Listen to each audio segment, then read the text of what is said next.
Hello, everybody. Hi, Um, yeah. I'm Violet Brackman. Sam Power. I'm Luke Mazer. And I'm Lawson Dunford. And this is And today Manon. we are Dejour. Dejour. And we have a very special guest today, if you'd like to introduce yourself. I'm Hugh Manon, professor in this class, director of screen studies at Clark.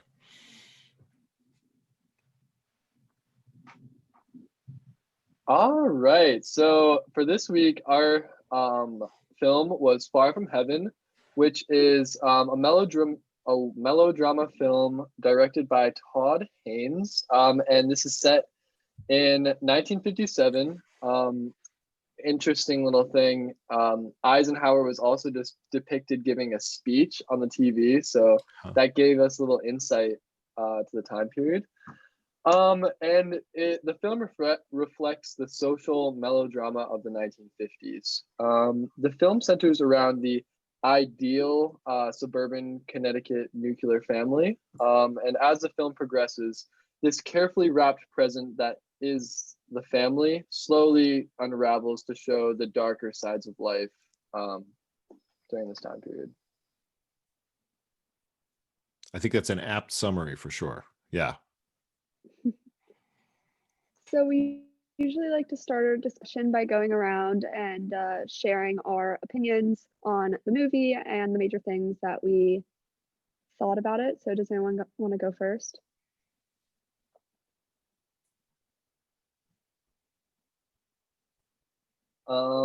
I'll go first. So I thought the movie, one thing that was interesting that I think is key to a lot of melodramas is a lot happened during this movie. Like there was many plot twists and social dilemmas that the protagonist had to work through. However, with the music and just the tone of the film, like the colors and the lighting and the camera movement, it all just kind of felt like very slow. And it was kind of hard for me to stay focused during the movie personally, because although there was a lot of things going on, it felt like nothing was happening at the same time, just because it was just such a slow progression in the way that it was edited and shot. But overall, I liked it. Yeah, I really liked it too. I thought it was really interesting because I wasn't necessarily expecting a melodrama to have such unique relevance to racial and sexual tensions in the 50s. I kind of felt like maybe this was like, it was a little bit deeper than I thought a melodrama could be. I think that I like took a lot more from it than just like having a fun time watching like a silly movie, which I thought was really interesting. Yeah, I definitely agree with you, Violet, on that one. It wasn't necessarily my cup of tea for the movie, the type of movie, the melodrama, but I definitely enjoyed the like underlying themes it had with like racism and oppression, and then the whole like homophobia, gay background stories. That was interesting. And it was, like Violet said, it was really interesting to see how relevant it is to today. And I know it was shot, I think it was, 2002 they made the film. Yep. So kind of recent, but still a little, like about almost 20 years ago now. So a lot of the themes are still very relevant, which is interesting, I thought. And I thought a lot of people, you could really take away a lot from the themes of the racism and the homophobia, which I thought was kind of interesting for a melodrama because, again, like Violet said, I didn't think it could get that like deep. I thought it would just be kind of like a general like drama film. So I thought that was interesting. Yeah, I agree. Like Lawson said, I thought it kind of dragged along. But like, as you said, there was a lot going on. And as others have mentioned, with the homophobic and racist trends throughout the film. And similar to Sam said, I thought it was interesting how prevalent. They made like the homophobic activism back in 2002. I feel like nowadays you usually see more of that, but back then I don't think there was as much of that going on in films. So I thought that was interesting. Yeah, I think I would just kind of add one thing. I think it's like a good central theme, sort of a super theme or an uber theme in some way, is repression. I mean, it's a film that kind of really stresses. It does an amazing job actually of conveying what it means to repress something that you kind of implicitly already know. And you could say that like the nuclear family that we're seeing represses a whole lot of different things, represses racism, represses homophobia. But the fact that the film itself sort of represses these things for the first 20 minutes or so, I think is really interesting. It almost leads us to believe that everything's okay by sneakily. I'll just give you one example of this. I think it's fascinating, is that when Kathy picks up Frank from the police station, after she does this, she's making a phone call and she's got the police slip in her hand that shows what he was arrested for, but we're not allowed to see what he was arrested for. Like, it's folded around on the other side of the sheet, and then she throws it away. And so there's like, what might he have been arrested for? Soliciting a male prostitute, perhaps. Like, I don't know. Or a lewd act, lewd and lascivious behavior in public, something like that. And if that's what he was arrested for, she saw it. It's on the page, and she's repressing it. So she's sort of like, there's this truth, and she's denying that it's the truth. And the whole film centers on that idea. So it's about repression, but also expression, because there's also these moments of complete explosion of overt racist, actions, language, and so forth. We see that at a bunch of different points. Yeah, I saw this as well. That was another major theme that I had looked at, especially like sweeping things under the rug, not wanting people to know. I mean, things that really spoke to me, obviously, as a woman, I saw things that were like so blatantly obvious as like repression, like when she picks him up from the police station and they're in the car and she's like, "Did you have a drink?" And he's like, "What does it matter? Should I like be arrested for drinking now?" And she just completely shuts down and like it's just like, of course not, of course not. Like, I'm so sorry to ever like bring this up. And I think like as well as in the scene where they're talking about like these poor wives who have to sleep with their husbands and like how many times their husband like makes them sleep with them a week, like the sexual repression within the women. And especially in the scene, which I'm sure we'll get into later, where she, after her husband slaps her and Elle comes and she's like, "Are you okay? You can talk to me about it." You can see she so badly wants to like speak about it, but it's again the trying to sweep things under the rug, pretend that everything's okay. And like the repression of her and her female identity throughout the whole movie, I thought was really interesting. Yeah. I mean, I know your group was talking sort of in passing about Blue Velvet, and Blue Velvet's a film that depicts a similar, it's not set in the 50s, but it might as well be. And it kind of depicts a similar repressive environment, except unlike Far From Heaven, in Blue Velvet, the repressed underside explodes in psychotic horror. So it's like there's this kind of nice community with the white picket fence and the what do you call them, tulips, and fire departments having parades and little kids going to school. But the real truth of any small town is this ugly horror that's just thinly beneath the surface. And I think Lynch takes it in a very different direction. Here, these are very real social issues. So racism and homophobia are like very real cultural things. And this film puts them stage center in ways that no traditional 50s melodrama would ever do. So in other words, you can't have a Douglas Sirk film where a character's gay. Like, it's just not possible in the 50s. And so Todd Haynes essentially updates Sirk and makes it overtly about what it was kind of covertly about back in the 50s. And I find that like really smart and fascinating. Like, it's an interesting move on his part. And I think it's one of the reasons a lot of people sort of revere this film, because nobody else has ever done anything like it. One of the things that I thought was, oh, sorry, go ahead, Sam. I was just going to ask a quick question about melodramas.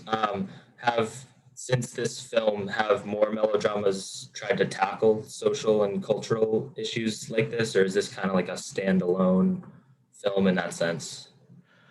There's not a lot of melodramas, and I think that's kind of the bottom line, is that this is a genre that feels, I mean, so melodrama, as we were saying in class, sort of has diffused and gone the direction of like television mainly, and reality TV to some extent. And I just think it's not a genre, like true melodrama is not a genre we see a lot of. And so there's not a lot of opportunity to do this sort of work with it. And no film, frankly, no films come to mind. Maybe you can think of some that do address racism, but frankly, the films that address racism are more overtly about like historical racial violence. So like Selma.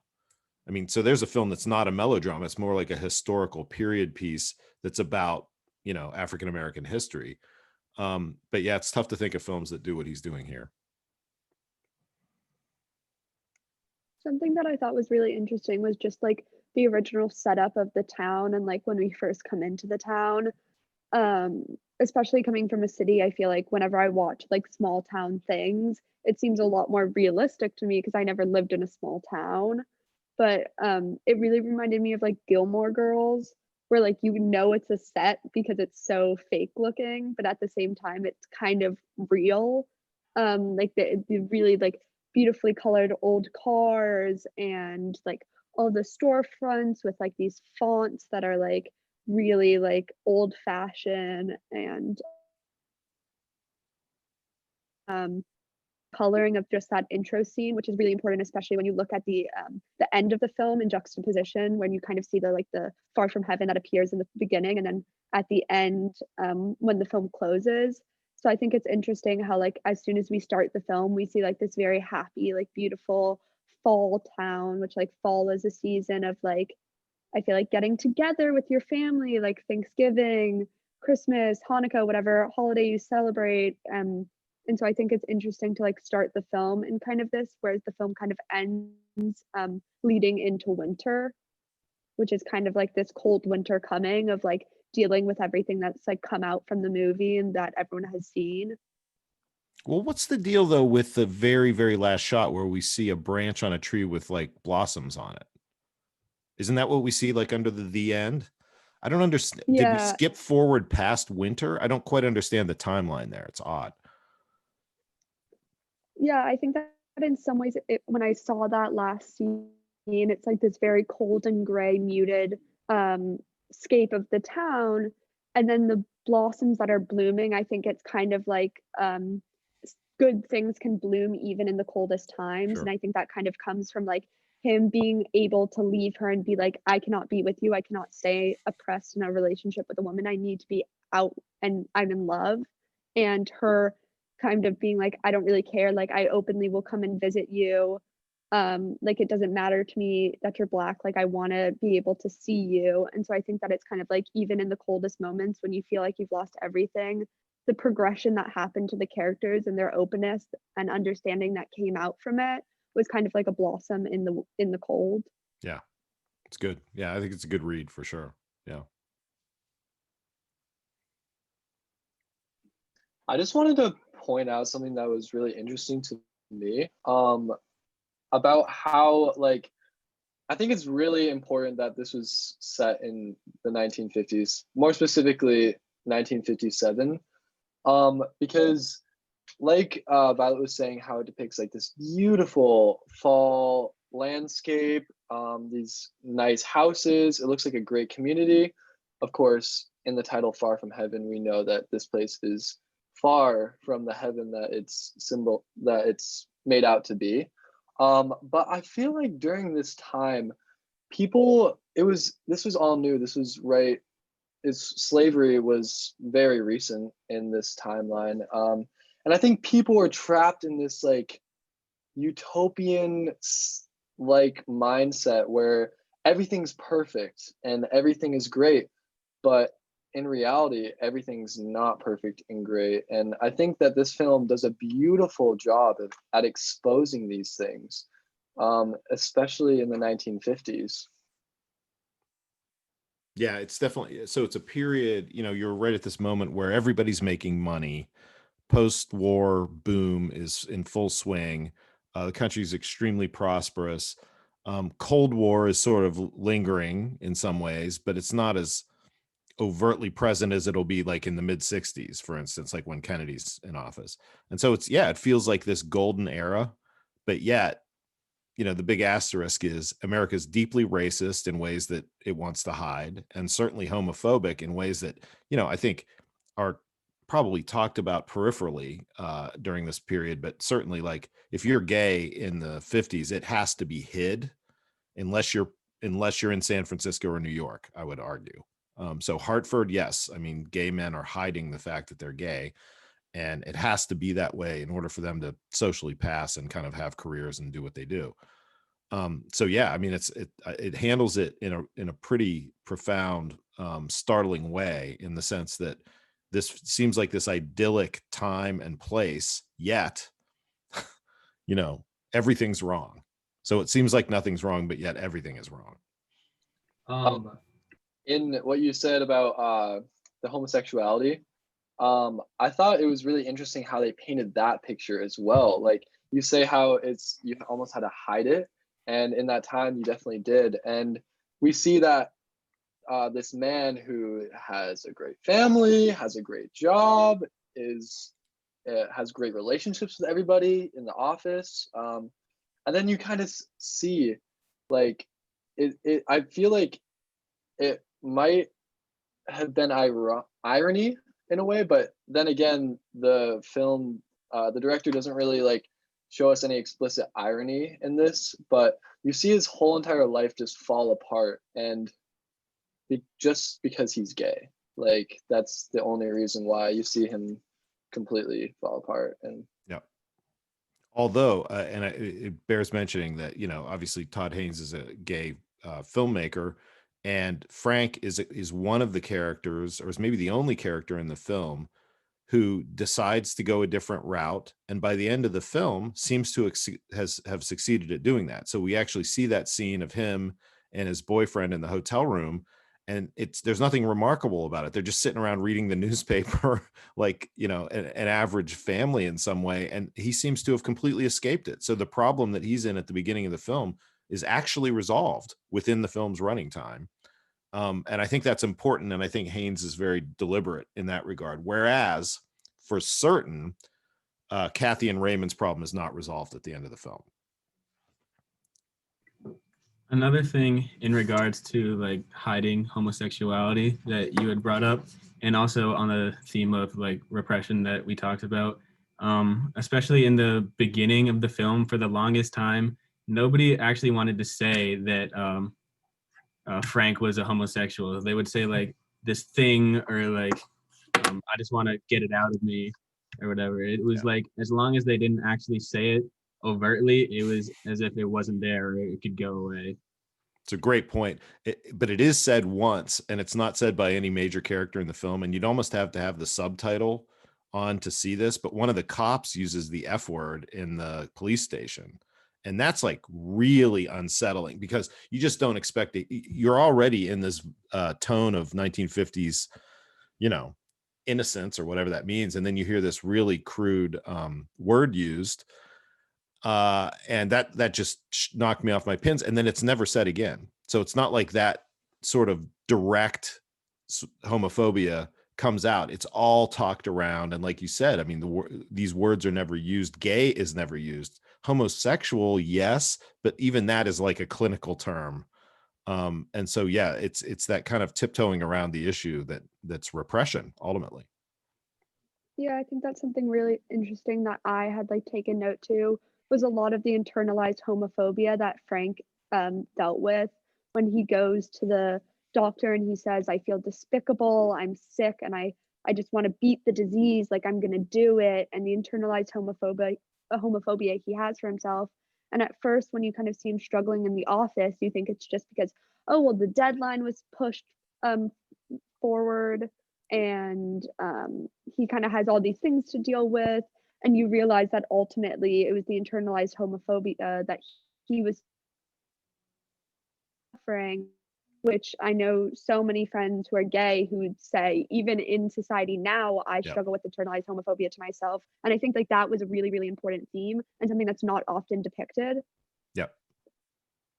I gotta say, just this is an interesting side note, but I don't know if you've ever read this, but there's a probably about 1910, 1905, Freud wrote a letter to a mother who had written him because her son was gay and wanted advice on this. And it's really interesting to see his response, to see Freud's response to this, because he's essentially saying, this is not, so there's nothing wrong with your son.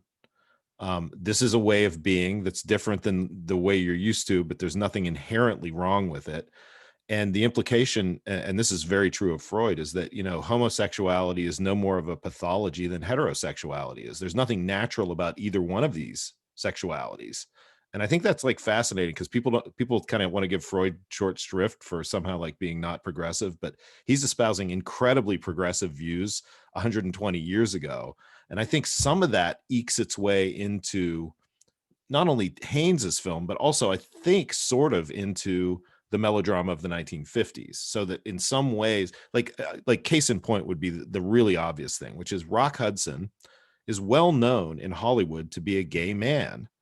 And he's playing these deeply straight kind of, I don't know, almost like stereotypically normative roles in Cirque's melodramas.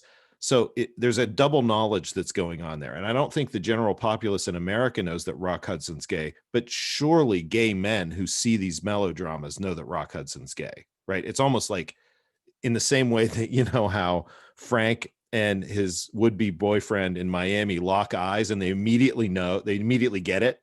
I think that's exactly the response that gay male audiences would have had to Douglas Sirk films in the 1950s.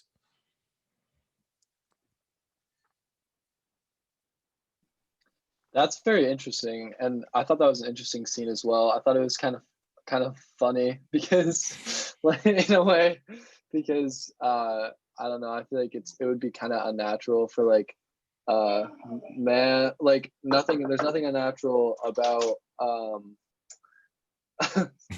I'm in the middle of a discussion.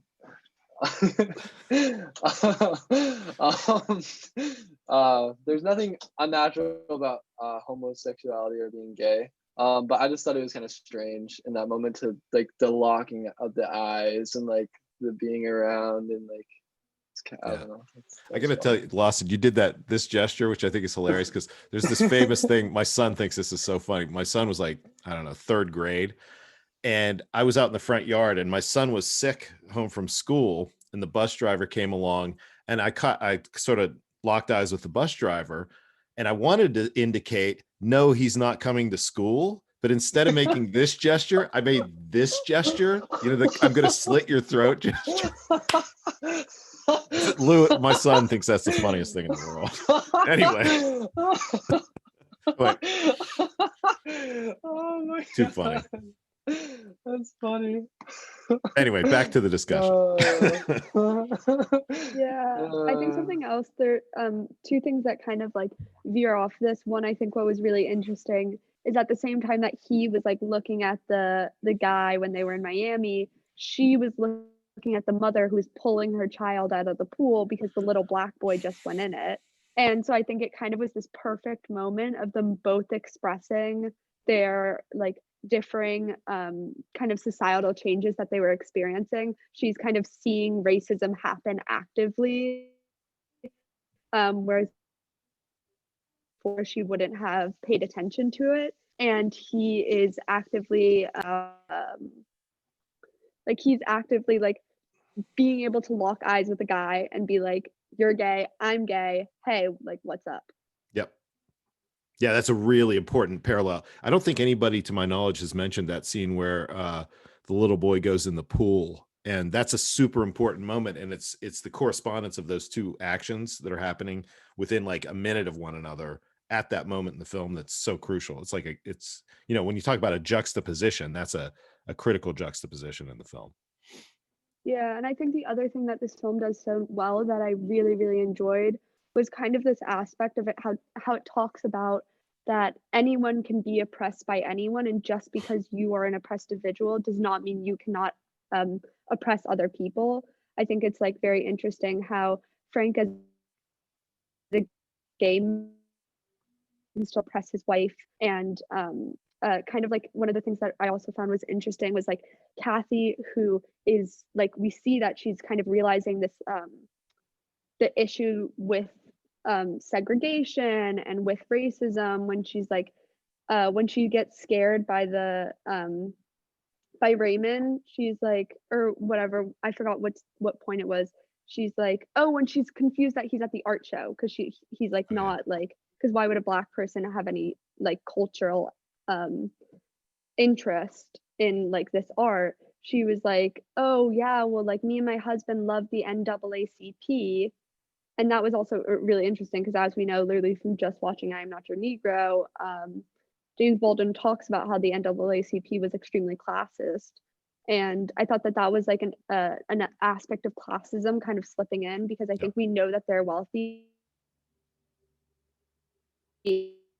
Like poverty and wealth isn't really an issue because we're kind of like stagnant on the wealth line throughout this whole film. Right. So I think that that was also a really interesting example of how we kind of like see these people and they're dealing with racism and they're dealing with sexism and they're dealing with homophobia, and then there's kind of like these subtle class issues that get brought into it. Yeah. To your point, Violet, I mean, I think there's these maybe 2 or 3 moments in the film where that dynamic that you're talking about, so sort of like being gay doesn't excuse you from being racist. So like Frank's racist. So like when he learns that Kathy was out sort of running around town with a Black man, he completely loses it. And so does Eleanor. So like Eleanor in the film, who's completely on board with having discussions with Kathy about the fact that her husband's gay, when she finds out that Kathy is friends with a Black man, they're no longer friends anymore. Eleanor just literally leaves, and you get the sense that their friendship is completely over.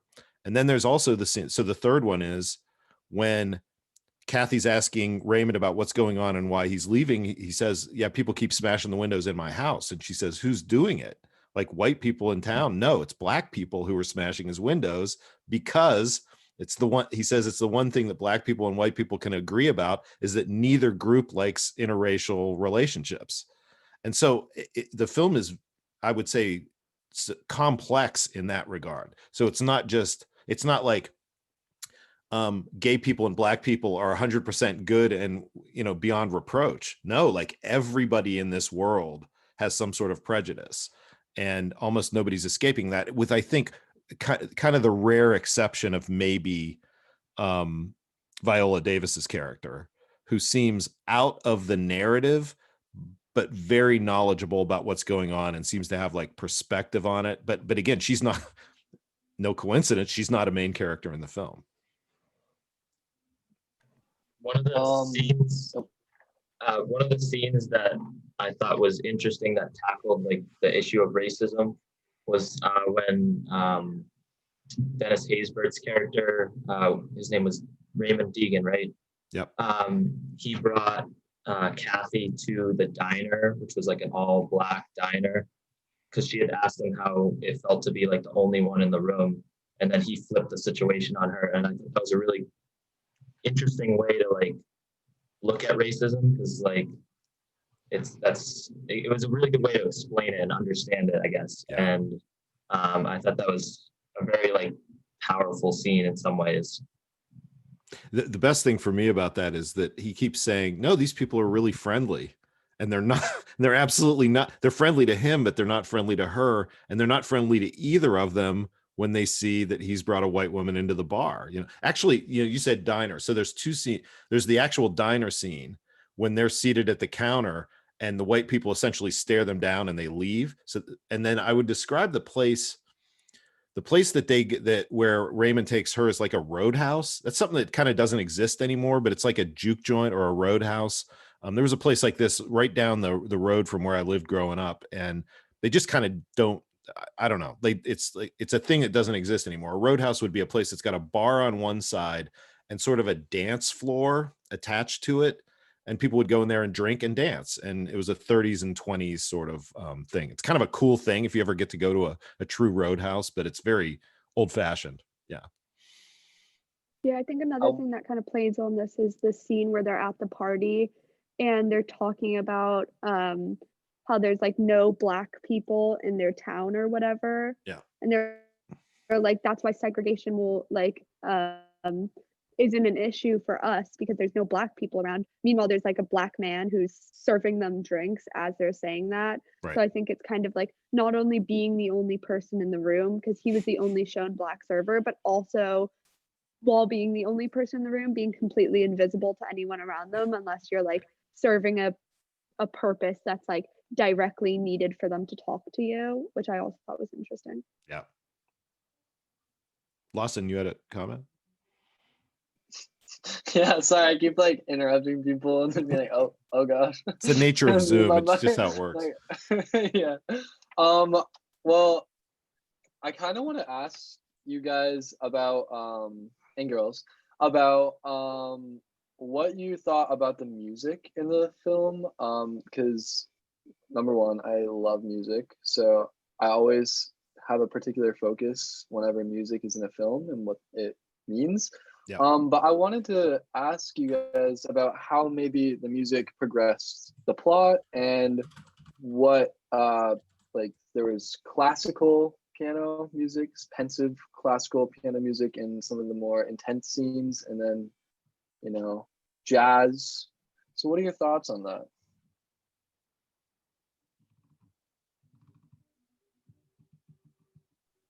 I feel like I'm generally like a big music person, but for some reason when I was watching this film, which I know is like the total opposite of melodramas, but for some reason to me, I felt like it just kind of like felt it was like lacking a little bit. Like the only time where like the music really impacted me, which was like hardly really a big musical moment, was when he was getting on the train and there's kind of that rhythmic like thumping noise happening, and it kind of felt like a heartbeat, and like that was the only time where kind of like the musical accompaniment to like the movie was really affecting me, which of course it was like a sad scene, like he was leaving there saying goodbye, but kind of like this really gentle like noise that was like slow, that was just ever so slightly suggesting like kind of this intenseness that you should be feeling right now. That was like a moment that I really like connected to like the music happening in the scene. I mean, it probably is worth noting that Elmer Bernstein, the composer for Far From Heaven, has a really long career before this, and I mean, he did the music for To Kill a Mockingbird. So, like, this is somebody who's like A-list Hollywood composer. And Todd Haynes, who's a relatively young filmmaker at the time that he makes this, it's a big score to get him to do the soundtrack or to do the score.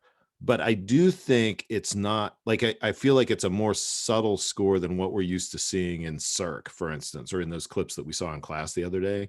And I even made the claim that in some ways, like in a melodrama, the music is the bus driver. The music is sort of leading with respect to our emotions, and the plot and the characters follow that. And I'm not sure that's exactly what's happening here. Yeah, I agree with that. It definitely, the film, I wonder if it was almost, it leaned too much, not too much, but like it focused on the societal problems of racism and stuff like that. And it was almost too deep to lean on the music as an emotional sense. I don't know if that would make Totally. sense, but that does make sense. It's not, the film is not just there to tug at our heartstrings. Whereas I think some melodramas are just, I mean, they're there to make us emote. They're there to make us cry, and they're there to make us, help us celebrate the victory of the characters we like. But this film's got a higher purpose. And so maybe it's not appropriate. It wouldn't be as appropriate to have these gut wrenching, minor key flourishes on the soundtrack. It would almost seem ridiculous given the seriousness of the topics discussed in the film. Yeah. Yeah, I think I felt a lot more for the coloring of the film. I thought that it was like super powerful. I mean, the first scene where I like truly like understood that like color was going to be a driving point of emotion in this film was when she goes to the police office, and the police office is like lit up in this blue, and she goes inside and the whole police office is just green. Like the complete, and like the feeling of the green that's very repetitive throughout the film felt like very sinister to me.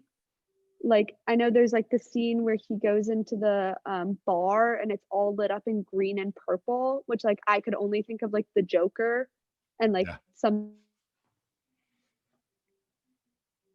I think that the main thing that I think anyone who's seen Vertigo knows is like this movie is so akin to Vertigo in the scene where it's like the dream scene and like the whole it's like the contrast between the red and the green, which I think is just like in this movie when it's nighttime and things are happening, because a lot of the things that happen are at nighttime during this movie. Yep. It's like greens and blues that are very glowy and almost fluorescent. And then during the daytime, when they're kind of hiding, I would say it's like this amber that's like very shiny.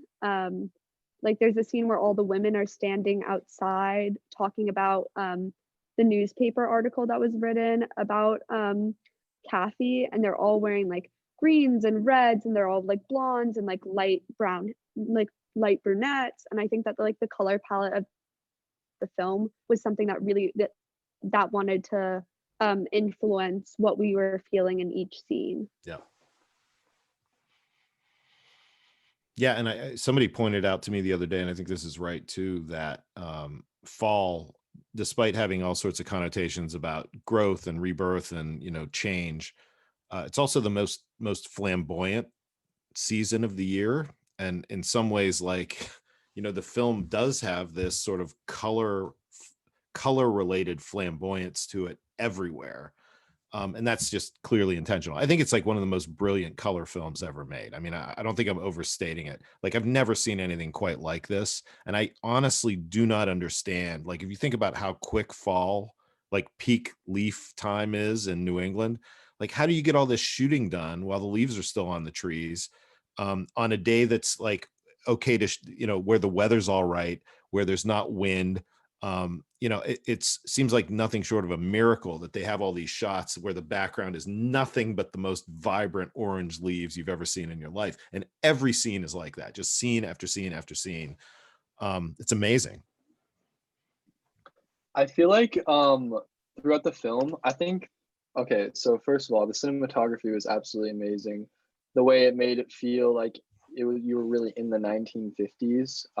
Like the colors and just even the texture of the film like really resembled that.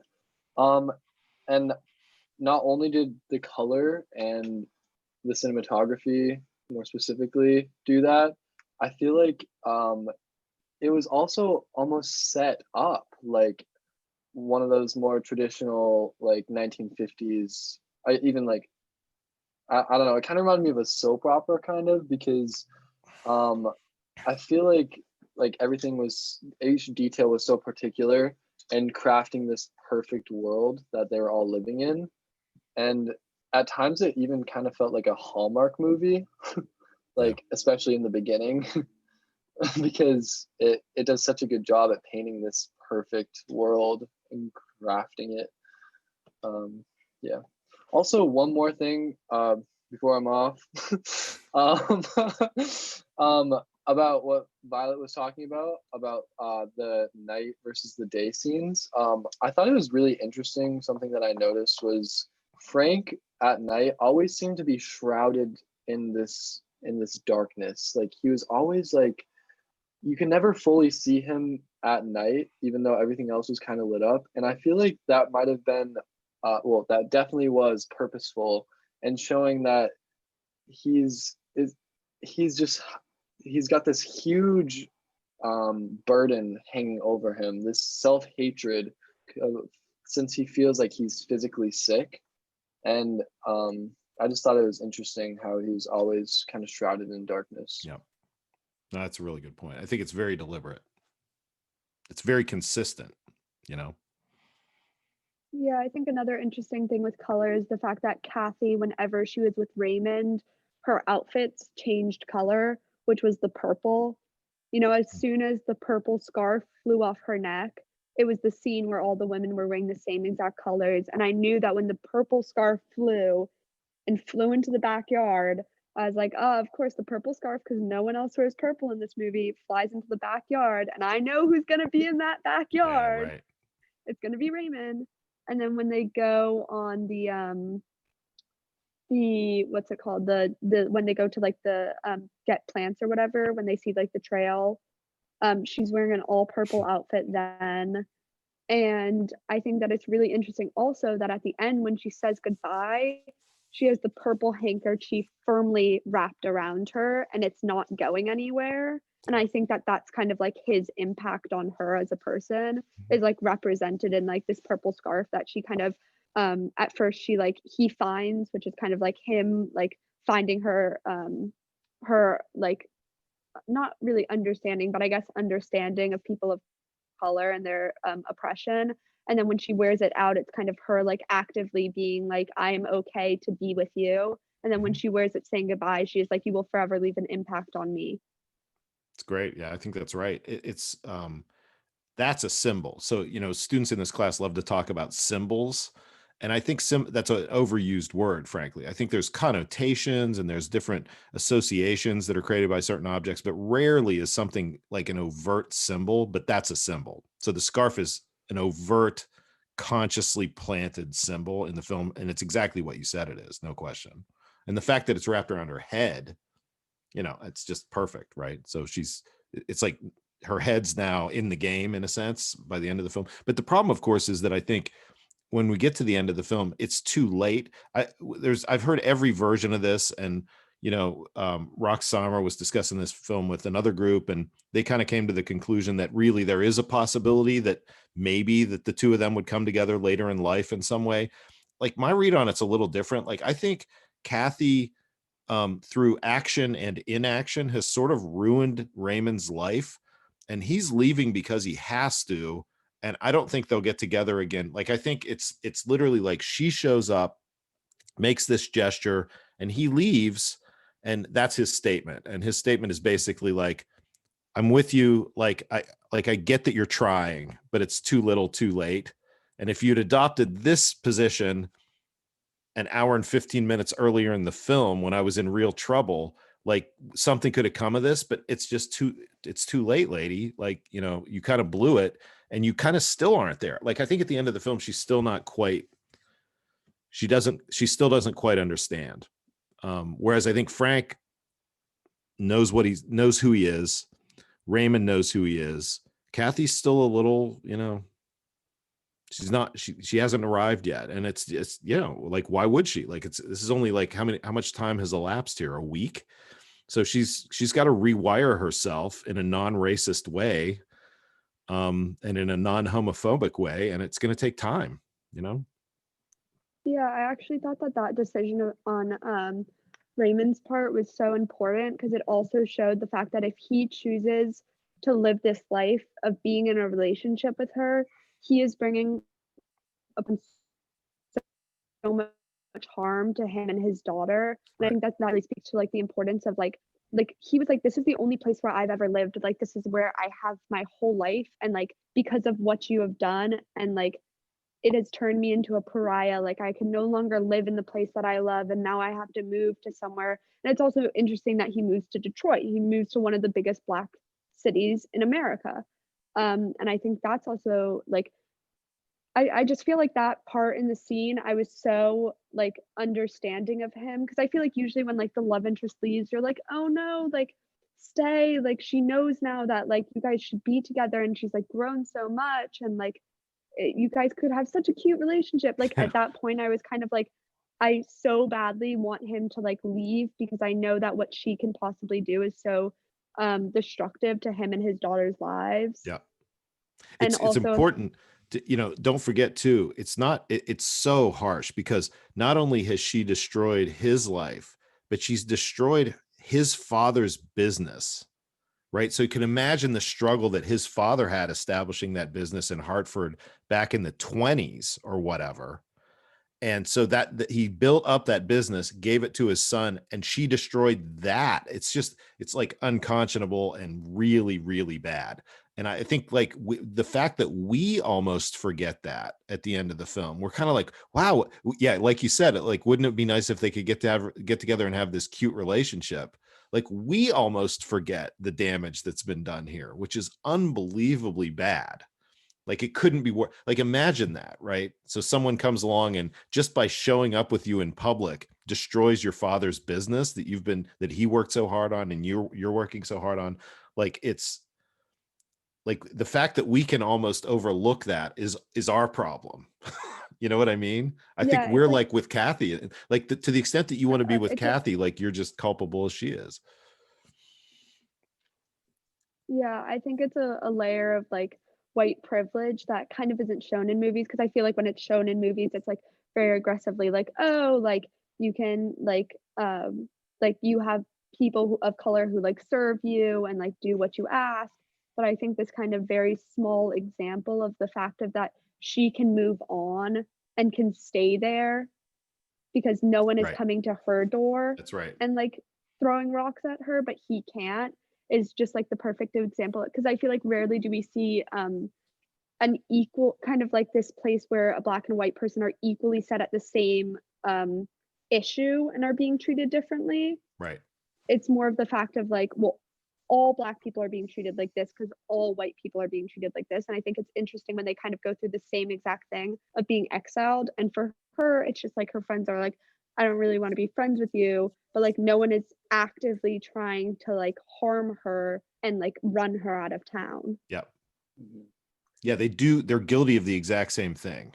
And they're treated in radically different ways. Yeah. For me, it kind of made me upset that Raymond had to move to Detroit, which is like has a larger population of colored individuals. Because at an earlier point in the film, um, Kathy questions Raymond and asks him like, what's it like living in a place where you're pretty much like the only colored person in the room, at all times. It feels like it must feel very lonely, she says. And then he's like, well, honestly, like it's okay for me because sometimes it's better to be the only black person in the room instead of being stuck where a lot of black people are in this time period with the economic where they don't have a lot of money, and like because the economy is not good, they're placed in these places where they really have no chance at making it out. And he's gotten out of there, but at the end of the film, it's like he realizes like he can't live there because the racism is so bad, and he's forced to move back to the places where he wanted to get out from since the beginning. So I thought it was really, really saddening that he had to go. But well, and those towns are going to crumble. I mean, what we know from the vantage point of 2002 is places like Detroit and Gary, Indiana, and Washington, D.C., these major black cities are going to crumble. I mean, they're going to fall apart economically. And so he doesn't know that, but we, the viewer of the film in 2002, absolutely, like when all you got to do is hear the word Detroit. And what do you think? I think a failed city, like a city that's like collapsed into itself largely. And so it's sad to hear that word said at that point. Yeah, I totally agree with what you're saying. Nobody else has brought up that point in any of the other discussions either. Like, why is it Detroit? Why isn't he moving someplace in the South? Well, Detroit has all this connotative baggage that goes along with it. So we're almost at 3. And do you want to wrap up with some final thoughts? This has been a great discussion for sure. Well, one scene that we didn't get to touch on that I think is also important, and I think it goes to the effect of how she destroyed so many people's lives, not only in Raymond's family, but her own, there was a scene when she goes to her daughter's ballet, and all of the mothers are like shielding their children from her daughter as if she caught this infectious disease. So the relationship she's had with Raymond has negatively impacted her own family as well. Right. Yeah, the kids in this movie are interesting because they're not part of the narrative. They're sort of like objects that kind of prove a point, but we don't really care about the kids. And I like my version of this. I'm not sure if you'll agree with this, but I think this is such an adult film. This is such an adult drama that it almost feels like the kids are completely marginal to the problems that are. I mean, it's not to say that they aren't affected by them. Yeah, absolutely they are, but they're not part of the story. Like this is about the adults and how adults deal with adult problems. which is a funny thing to see. Like, we're so used to seeing films where the kids, or sitcoms, or even like television dramas where the kids are like actually part of the drama. And this is the whole better seen than heard, or what's the line about kids? Children should be seen and not heard. I mean, this is how they're positioned in the film exactly. Yeah, I also think something that really set me up in the beginning of the movie is when the daughter's watching Kathy like put on her makeup and she's like, I want to be just like you when I'm older. And Right. Kathy's like, what a lovely comment coming from my lovely daughter. And it's kind of like, and the son's like constantly like wanting the father's attention and wanting him to like come and see what he does because he wants to be like just like him and be like, look, I'm gonna do this. And like, and I think that it's kind of the example of like kids want to be like their parents, and then you see what happens with their parents, and you're like, no, you don't. Yeah. It's the whole problem with everything. It's the whole, I mean, you've hit on the whole problem with everything, which is that people, I mean, when you're your age, I mean, there's the tendency to rebel and not want to be like your parents and kind of like adopt a different political stance, adopt a different ideology. But the truth of it is, the older you get, the more you become like your parents. Like, people just drift into that without even realizing it's happening because they don't know any other way to be. And so, like, yeah, I mean, when she says that, that's the most depressing thing in the world. I want to be just like you and replicate racism and homophobia for the rest of my life too. It's just, it's a deeply problematic little beat in the film. Yeah, another part that I want to talk about that we like I briefly stated about was like the scene in which she's like after Frank hits her, where she has the like the bruise on her head and Eleanor notices it. Like that scene just seemed like such a prominent moment for Kathy because like all that it could remind me of was Gloria Steinem's Miss Magazine. There's like this very famous magazine called Miss Magazine that Gloria Steinem created, and there was a cover that was Miss Battered Wives, and it was the first time that the face of a battered woman beaten by her husband was publicly put on display, and people were like reading about it, and it was like it said something about like the next door neighbor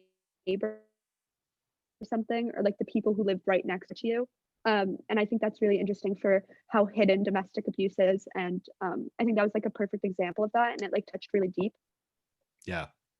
And Eleanor, interestingly, is in that moment exactly the kind of good friend that you would want, and sort of talks to her about it, is appalled by it. She responds in exactly the way you want. And that's why I find it so cutting when at the end of the film, it turns out Eleanor's just a deep racist like everybody else. Like that's where this film is super complicated and nuanced. And I just think most films' characters are sort of caricatures of people. And in this film, people are like real three-dimensional people. Everybody's problematic. And I think that this film kind of acknowledges that fact, like just in a really forthright way. But you're totally right about that. I have not, I know like by reputation what magazine you're talking about, or what issue of the magazine you're talking about, but that would be a great thing to show in the context of this film, is to actually have people take a look at. Of course, Ms. Magazine was like 60s and 70s, so it's later than the period depicted here, but yeah, point taken. Yeah. So I feel pretty happy with everything that we've covered so far from my perspective, but one thing I wanted to touch on before we end that Violet brought up was the issue of domestic violence, which was in this film with Frank hitting her. And I think that it's just like, I've never seen a film that has been able to incorporate like so many social dilemmas that are still current today and still have it be a reasonable plot and have them follow it. It's just absolutely incredible. Like the way that they showed how inherently racist people were during this time is absolutely magnificent. So yeah, it's I agree. Like there's an awful lot jam packed into this film, and so it's kind of like a really well handled script. It's paced in a way that I think is like plausible, and there's an awful lot to talk about. I mean, I think that these discussions, the ones that I've seen this week, have been really rich, mainly because the film sets you up to debate a whole lot of things. And so I'd almost want to argue that this is a film that needs to be shown. I assume that not a single person in the class had seen this film before this week. And I just think it's a film that could be really productively shown and discussed in a lot of contexts, especially given people's concerns in 2020. But it seems like, is it a film ahead of its time? It's a film that kind of looks back at a past time, and yet in 2002 almost seems ahead of its time, which is a really strange push-pull. But anyway, there it is. And let me just say one thing. Next week, my roommate had watched this film in high school for LGBTQ class. She had watched this for film. high school. That's really interesting. Yeah. Great. And Haynes's other films are excellent too. If you're interested in him, he's made a lot of great films. So I was just going to say that next week's film, so you got one more discussion to do, and the film we'll see next week is Flight with Denzel Washington, and it's really over the top. You could almost argue that it's a melodrama, but it's a very over the top sort of character driven drama. And so I'm going to be curious to see what you all have to say. But I floated this idea with a different group, and I'm curious to get your take on this and see if you have any input. I don't know if you want to shut the video off now, because I'm going to talk about something totally unrelated. Yeah, we can do a little wrap up. Cool. Yeah. Do you want to just cut it, end it, or do you want to do a little wrap up? I don't know. Do a little wrap up. Yeah, go ahead. Well, thank you all for coming to Manon Dejour. And thank you to our special guest, Hugh, Manon, or Manon, whatever you're feeling for the day. And yeah. Thanks. I really enjoyed it. Great talk. Thank you very much.